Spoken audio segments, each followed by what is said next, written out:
Tooth decay is one of the most common chronic diseases of childhood and is also preventable. Joining me today on Newsmakers to talk about children's dental health is Dr. Linda Neeson, KCU Joplin College of Dental Medicine Dean and Vice Provost of Oral Health Affairs. How are you today? Fine. Thank you for having me join you. You're welcome. So it's National Children's Dental Health Month. That's correct. And the perfect time to talk about the importance of children's dental health or healthy teeth habits, I guess. Well, personally, as a dentist, I think every day is a good time to talk about good oral health. Yeah. But during February, we focus on children's oral health. And I think the important thing is not only is tooth decay the most common chronic disease of childhood, it's 5 times more common than asthma. You know, wow. People don't realize that, and they don't think of tooth decay as a chronic disease. Right. And yet children can't learn, when they're suffering from, pain in their teeth. If they have pain and infections in school, they can't learn. So if this is a preventable infection, let's figure out what we can do to help prevent it. Yeah, because even as an adult, but probably as a kid especially, there's nothing worse than tooth pain.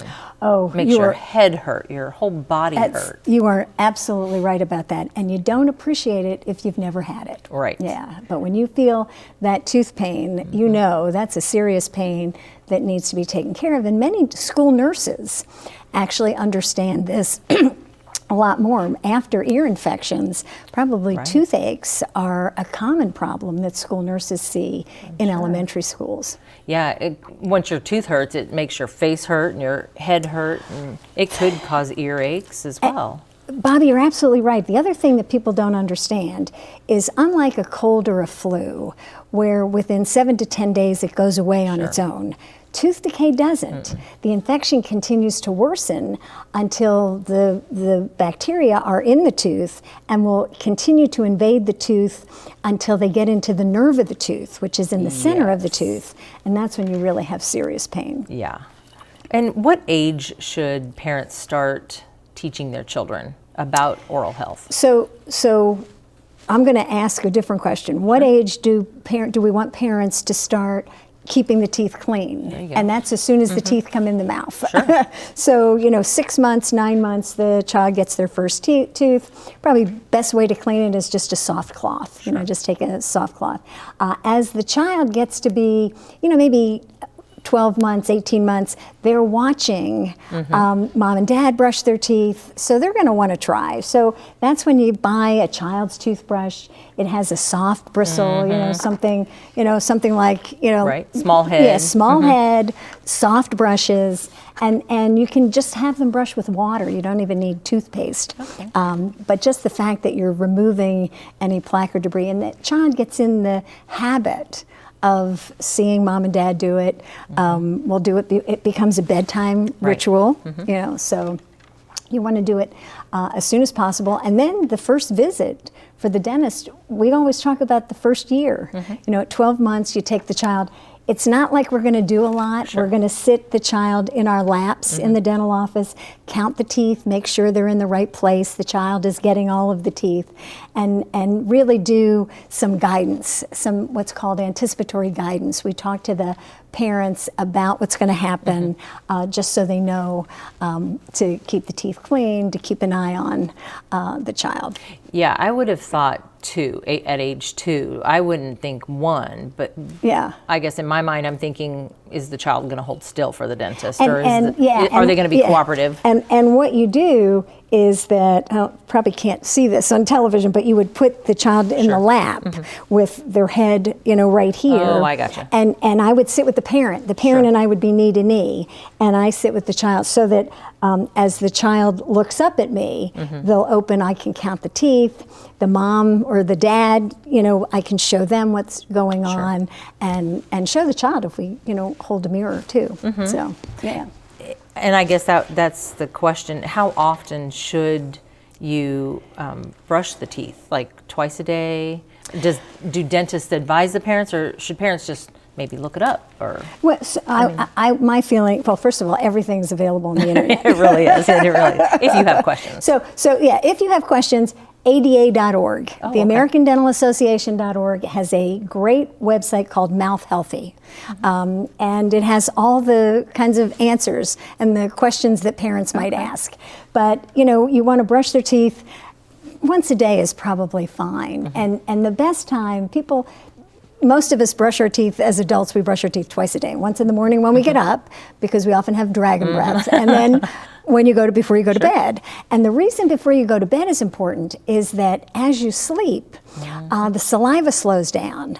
So the bacteria that might be on the teeth, the food debris that might be on the teeth when you go to sleep is going to stay there because it doesn't have the detergent action of the saliva.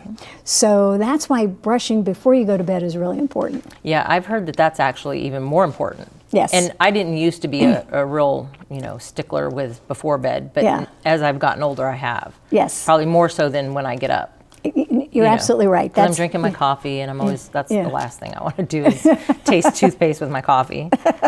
So for babies, when their teeth first start coming in, they're not supposed to eat or I guess, swallow fluoride toothpaste. Is that correct? Or what's the reason? So we recommend fluoride toothpaste for children as they're growing up, but we recommend it as about 6 months, 1 year. Okay. But basically, fluoride is a mineral that is found in the ocean. The ocean is fluoridated water. It's found in the Earth's crust, so it's a natural element. And what we've learned about it is it's a mineral that gets into the tooth structure and makes the tooth harder. Okay. So it's harder for the bacteria to break it. So the bacteria are in your mouth. They eat the sugar. So if we eat sugary foods or refined carbohydrates, they eat the sugar. A byproduct of eating the sugar is the acid. And the acid breaks down the mineral in the tooth. And if you continue to do that on a regular basis, the mineral in the tooth degenerates, and that forms the decay. I see. So that's the process we want to stop. We can stop it by not eating the carbohydrates or removing the carbohydrates in the mouth after you've eaten them, any debris. And we were talking right before about the toothpaste for kids. I mean, honestly, I've tried several of them. I do that kind of with my kids' medicine too, or my grandkids at this point, to make sure what they're tasting is. How awful it is. Bobby, I agree. You don't put anything in your child's mouth that you haven't tasted. A lot of the toothpastes are, you use little Disney characters. They're always a winner. The problem is like bubblegum flavor. I'm not a big bubblegum flavor person. But the kids seem to like it. The children seem to like it. So my feeling is whatever flavor they like, they will use. And you only need a pea size. You don't need a lot. You only need a little piece. You know how you see the toothpaste commercials that do that? You only need a little piece. Yep, a little like that. That's all you need. Yeah. And, some kids are just, I guess, willful or stubborn. How do you encourage or get them to stay on top of that? So your tricks of the trade, I guess. Tricks of the trade, you were right. So my feeling is let your child participate in the decision making. Okay, particularly the 2 and 3 year olds. Right. Go to the grocery store and you have the toothpaste aisle. Have them pick out a toothbrush. Let them, and the kind of negotiation is you pick a toothbrush you're going to use. Okay, which toothbrush would you like to use? And then you find a toothpaste that they would like to use. So that then they're using what they picked out. And you can say, gee, you picked out this toothbrush. Don't you want to use it? Right. Here's like little lamb chop. Lamb chop's lonely that you're not using lamb chop. You pick lamb chop out. So that's part of the, the child negotiation. But, sometimes, being a parent, you just have to keep reminding them. Right. And should the parents, before the children get the teeth, should they do anything to the gum to help stimulate, massage them, clean them, anything like that? It's not necessary, but if the child's eating a lot of snacks and they don't have a lot of teeth yet, you want to go in there and just move. What probably the best time to massage gums is as they're starting to get new teeth. Yeah. You know, because it is painful. Sure. It's a painful process. So just going in and sometimes rubbing the gums can help alleviate the pain associated with the eruption of the teeth. Yeah. And some kids get teeth sooner than others. Like my son, he got them real early and had his full permanent teeth before he was 9. Yeah. But he was born without enamel on his baby teeth. Okay. And we didn't know that until, and we didn't take him till there's pain. Yep. And the dentist said he didn't have enamel, which we found to be kind of very interesting. unusual. Yeah. That's very unusual, and it's usually genetic. It's a genetic problem that you kind of want to look at in your family. I bet if you went back, my husband's side, you would find it. You would find somebody who told you stories of, oh yeah, Uncle Bob didn't have good teeth. His teeth all broke down. Yeah. And that would be somebody that had the same problem. Yeah, my husband's parents had dentures early, and he didn't have good teeth. And a lot of parents, I guess back then, didn't stress it as much, even though, like he said, he went to bed nights with just toothache killing him. And so, you know, then he had to have a lot of dental work done. Yeah. So we were kind of, and so they had to put caps on his teeth when they were. Yeah, I mean, you don't appreciate that this outer surface of the tooth is enamel, and it's the strongest substance in the body. It's the hardest substance in the body, harder than bone. Bone is like 50% mineralized tissue. It's, you know, 50% of it is mineral, and then the other 50% is soft tissue, you know, like skin and nerves and blood vessels. Teeth are 70% mineral, so they're rocks essentially with nerves and blood supply in the center. Yeah. And if the decay gets into that center, that's when you have the real toothache pain. Yeah. And so I've seen a kid who his teeth, all of his molars, they had rotted out and the nerve had erupted through. Oh. Actually, it was my nephew. And the dentist was pretty upset with my sister about that because he said that's, you know, child neglect. Oh, how old was your nephew? He was 6. Oh. And when he would chew, Yeah. actually, was he? Yeah, he was 6. He would chew like on the side because it hurt too bad. So they had to pull out all those teeth. Luckily, they weren't. They were permanent. baby teeth. They were just baby teeth. Baby teeth. But they're placeholders. You know, baby teeth are important because they're placeholders for the permanent teeth. Yeah, they had to put spacers in. Yeah, and that's exactly right. That 6-year-old molar comes, that first permanent tooth comes in behind the baby molars. So if you lose those baby molars first, that 6-year-old molar will move forward, and you won't have the spaces for the premolars, the permanent teeth. We can demonstrate here. This is the 6-year-old molar, the first permanent tooth that comes in, and you have 2 baby molars here. Okay. If these 2 baby molars fall out, this tooth comes in and then moves forward. So it crowds out those teeth. Yeah. Yeah. Well, and speaking of the teeth and that giant mouth, you got a giant toothbrush there. Yes, we do. Is there a right way and a wrong way to brush? There is a right way and a wrong way, and the wrong way is the horizontal just scrubbing, okay? What you want to do, I'm going to have to put this here. Yeah, you're fine. Okay? And put the brush at a 45-degree angle and then rotate up. So you do it like that. No horizontal scrubbing. Right. Horizontal scrubbing will wear away the enamel, okay. especially if you have a hard toothbrush, a hard bristle brush, Sure. which is why you always want to use a soft bristle brush. Okay, and then you just kind of do this. And then you can scrub across. Go in circular motions? It's it's almost a circular motion. Yeah, it's kind of like a, you know, you go that way. So you take what's the debris that's at the bottom of the tooth and get it up and off the teeth, okay? And then do the same thing on the inside. A little harder on the inside, but you do that same kind of rotation, that 45-degree angle, and then rotate it up. And then you can scrub across that way. So on the front teeth, is it, same? Yeah. Okay. More of the same, and then in here it's kind of a, 45-degree rotating that way. And then when you're, this way, it's like the same thing. The interesting thing is where plaque and debris build up are inside here, in the molars here, on the inside of the lower teeth, and on the top, the outside of the top teeth.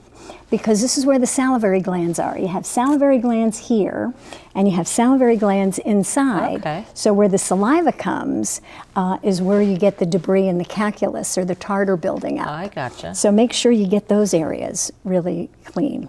Well, Yeah. and as a parent, there's a lot of things you have to do in a day, and that's true. It's exhausting. And True. I mean, but they need to make it a part of Yes, the routine, yeah, like yeah. you said, make it a good habit. Right. If you make it just, make it part of that bedtime routine. You're going to wind down, you take a bath. I'm a great believer in you take a bath, give the child a toothbrush in the bathtub. Oh. Just let them play. Sure. Let them play. They're using water. And then you can put a little bit of Soap toothpaste on it suds? if you need to. Yeah, soap suds, not so much. They'll figure that out real quick. Yeah, they'll only do that once. Right. So the bad things that can happen Yeah. if kids don't brush, and obviously tooth pain. Tooth decay is the worst because if left untreated, it becomes a serious infection and will abscess. Not only is it painful, but the tooth can abscess, and then it can become an infection in the whole face. Right. If you see a child where their face is swollen, that's a medical emergency. Sure. You need to get that child off into a hospital with IV antibiotics. Right. Because that can become a system-wide infection. Yeah, talk about the connection between that and the heart. Because don't they give antibiotics now to adults mostly, but right before oral surgery? So what we know is, it's kind of obvious, but the mouth is connected to the rest of the body. Right. And what we have learned is that there's a relationship between oral infection, the infection you get in your mouth, from either tooth decay or gum disease. It's the gum disease that causes the problems in adults. The infected gums then triggers inflammation. We're familiar with inflammation when we talk about rheumatoid arthritis or, inflammation of the heart as well. Well, what we learn is the proteins, what causes inflammation, affects organs downstream. Sure. So something in the mouth, you have an oral infection, it triggers the elements of inflammation that can then affect your heart as well. So for people who have certain kinds of diseases, they may be prescribed antibiotics before they go to the dentist, particularly if you had, rheumatic fever as a child. You may be at risk. Okay. So, yeah. Yeah, one of my grandpas had some kind of oral procedure, and the infection went to his heart because they didn't catch it. I guess didn't know. It was a few years ago, just a few years ago, and it caused what they call tachybrady, or something in the heart. Yeah. Okay. Where part of it went tachybrady, which is fast heart. Yeah. And so that was pretty scary. Yeah. So what can dentists do besides the caps and obvious oral checkup? So what dentists want to do is keep their patients. We like to keep our patients healthy. Our dream day is when everybody comes in and we clean their teeth and say, hey, you have no cavities, you have no gum disease, this is great. Right on. And the way we do this in children is you basically clean their teeth, but then we put sealants on the teeth. And what the sealant is, it's a plastic coating that goes on the chewing surfaces of the teeth. Okay. So you would put it here on the chewing surface, and it's just a piece of it's like it goes on as a liquid. You hit it with the curing light, our curing light that makes the plastic fillings get hard. Does the same thing, and it just sits on the teeth because then the bacteria can't get into the nooks and crannies of the chewing surfaces of the teeth. If you're going to get tooth decay, the most common place to get it is in this chewing surface or between the teeth, which is why the flossing is important if you have very tight connections. For children, we don't recommend children floss until they're like after 5 or 6. Oh, okay. Because most of the time the baby teeth have spaces between them. And that's because the permanent teeth are bigger. So nature actually builds in the spacing needed for those permanent teeth. Isn't it interesting how that works? Yeah, I know. How everything just works. Yeah, so a lot of parents get upset when they see the 2 front teeth having spaces in their children, in their baby teeth. It's like, relax. That's okay. Sure. Those permanent, incisors are much bigger than your baby teeth. Right. It's okay. you know. Yeah, my grandson has that. Yeah. I was thinking maybe he needed to have, it's called a fernectomy. And Yeah. I know this. Okay. Yeah. Oh, good for you. Aren't and you where the they educated? clip that, Yeah. a friend of mine, her son had that when he was little. Okay. Like once he got his permanent teeth. Yeah, that's the muscle attachment. Right. The muscle between the lip and the teeth. That separates the teeth. Yeah. And so that then relaxes that and lets the teeth close. go together. Sometimes that's also a tongue tie. So when the tongue can't touch the roof of your mouth, as a parent, you want to check that the child's tongue can touch the roof of their mouth, and if not, it's the attachment, the muscle attachment to the bottom of the tongue is too high on the tongue. Gotcha. So they just clip it and they release the tongue tie. Yeah, I've heard kids who have speech impediments. Yes. That's one thing that they need to check. That's the first thing they check. Yeah. Wow. Yeah, do they have a tongue tie? Well, in dental work, I guess, or visits, it's costly. Yes, it is. To some degree. Yes. And a lot of parents, I mean, insurance companies are getting better now to offer dental, but there's still extra costs. Yes. What do you advise parents to do, I guess, to save, if you will, for that? That's a great question. So first of all, if you have dental insurance, use it. My advice is it's not insurance, it's prepayment. It's helping you save money on the cost of dental care. And this is February. Usually the insurance year starts in January. Right. So start now. Now the problem is you start now, you may have to pay the deductible. Sure. You know, you start with the deductible again. But I would go have that dental appointment in January, you know, get taken care of, take the children, and then figure out what you can do to keep everybody healthy, you know. Yeah, because you shouldn't, that should be looked at like vaccinations and other things. It just is a have-to kind of thing. And what we know about dental care is preventive dentistry pays dividends in the long run. It's like putting oil in your car. You know, you don't drive your car without putting oil in it because otherwise the engine is destroyed and that costs a lot of money. So it's the same thing. The preventive dental care, brushing your teeth every day, what you do at home is actually a lot more important than what the dentist does in their office. So that will save you a lot of money and reap benefits in the long run. Yeah, I'm living proof of that. But of course I had all those old hard silver fillings from that they used to. I don't know if they use them now. They're still used in some places. Mainly, they're being used less and less because everybody wants pretty white teeth. Right. And the plastic fillings are pretty white. Yeah. But they're still used in some situations. They're indicated. So we were talking about flossing, and kids shouldn't, they don't need to floss until after 5 not or until 6 that's 5 or 6. And if they have baby teeth that you have spaces, you know, don't worry about it. But also use a floss holder. It's a whole lot easier. If you're going to try to floss your child's tooth, use a floss because it just gets in there better, and you go, you know, back and forth. You know, it's just much easier to do it. So the little dental picks you have there, are those acceptable? Yeah, these will work. So look, see, they go, same thing, just go right in between. Yeah. You know, in between the teeth.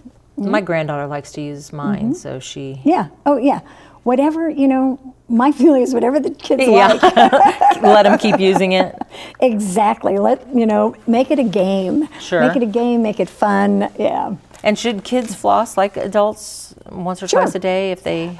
once is fine. Okay. Yeah, once is fine. Yeah. And so talk about the connection with nutrition. You were talking about sugary foods and the acids. So I wouldn't think sugar has acid in it. But. Well, sugar doesn't per se, but it's when the bacteria eat the sugar. Oh, I gotcha. Okay. It's the waste product. Okay. It's the urine, so to speak, of the bacteria. I mean, that's what it is. It's the waste product from the bacteria eating the sugar. That's a good way to get people to floss and brush. You eat sugar, you have urine in your mouth. So gross. It's not urine, it's acid. Right.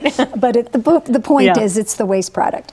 So, and that's why you want to make sure you brush. Sure. You know, you want to remove the acid that's, available. Well, and again, it's a cost factor. I mean, a lot of parents, they'll buy chips and pop because it's cheaper than the healthy foods, fruits and vegetables. So there are foods that we call detergent foods because they're detergent foods because they remove the debris on the teeth. So carrots, fresh vegetables, carrots, celery. Yeah. They're detergent foods because they remove the apple. A fresh apple is perfect, you know, that it removes all the debris on your teeth. As you chew it. The chewing and the saliva, the saliva is the natural detergent, and chewing helps that detergent action, kind of just like in your washing machine when you used to have one of those, you know, things that rotates around. And do kids get, it's a dental issue where they don't produce saliva so they get real bad breath? Not usually. Yeah. Children, you know, that's an interesting question. When you see bad breath in a child, that tells you something to look further. Something else is going on. And often it may be a systemic disease. The child might be diabetic. So when, you know, for children, it's not usually an issue.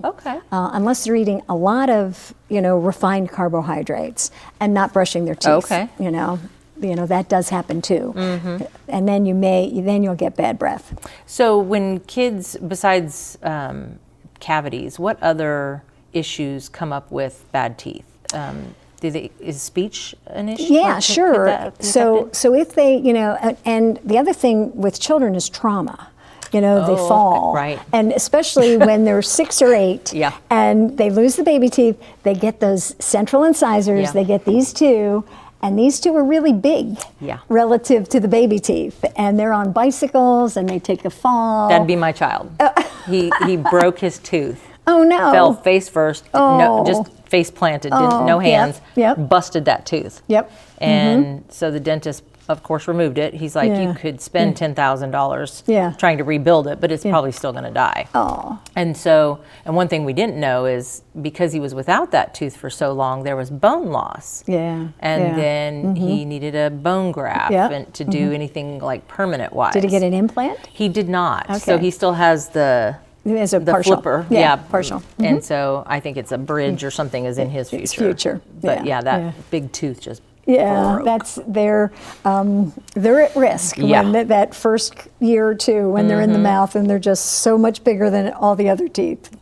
So mouth guards. Mouth guards we talked about mouth something guards. That they should wear, especially in sports. You know, if they're playing sports, if they're riding the bike. Although, you know, kids don't even think about that. And, you know, one of my colleagues and I, we made mouth guards for the whole wrestling team. None of them wore the mouth guards during wrestling. We tried. We tried to be good parents. And there's these little little fun things. Keep kids' teeth and put their money in it from and a tooth fairy pillow. Isn't that cute? So cute. And the little timer. What's the length? This is 2 minutes. You should brush your teeth for 2 minutes. Now, when you're a 6-year-old or when you're a 4-year-old, 2 minutes is a lifetime. That's a time. And now most of us have a cell phone and we can set our phone to, but this is just really cute. Fun thing for the kids. You just kind of, you can barely hear it. It's very quiet. Little clicking. A little clicking, and it'll ding when the time is up. I think the kids would love that. Cute. I think so too. I think that's cute. Well, thanks for coming on our show today. We really appreciate it. Thank you. Thank you for having me. It's always a pleasure to talk about oral health, my favorite topic. Right? I want to thank Dr. Linda Neeson with KCU Joplin College of Dental Medicine for giving us such great tips on teaching kids and parents about the importance of good oral hygiene for a lifetime of healthy smiles. This is Newsmakers on KGCS TV from the Ruth Copeland Studios here at Missouri Southern State University, and I'm Bobby Potroff. We'll see you again soon.